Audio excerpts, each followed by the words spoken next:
الزمالك هيلاعب كايزر شيفز يوم السبت ان شاء الله الساعه 6 مساء في استاد هيئه قناه السويس. الماتش مهم طبعا لجماهير نادي الزمالك علشان خاطر ده ماتش الصعود لدور الثمانيه. يهم من جماهير نادي الزمالك انها تكسب. نادي الزمالك عنده 8 نقط في المركز الثاني، يهمه ان هو يكسب عشان يريح دماغه خالص من قصه الحسابات ويبقى 11 نقطه ويبقى هو الاول، ويشوف بقى بعد كده هيقابل مين في دور الثمانيه.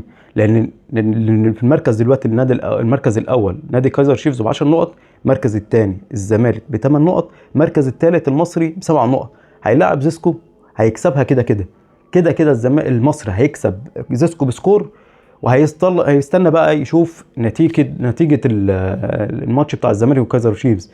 التعادل يوصل كايزر شيفز ويخرج الزمالك.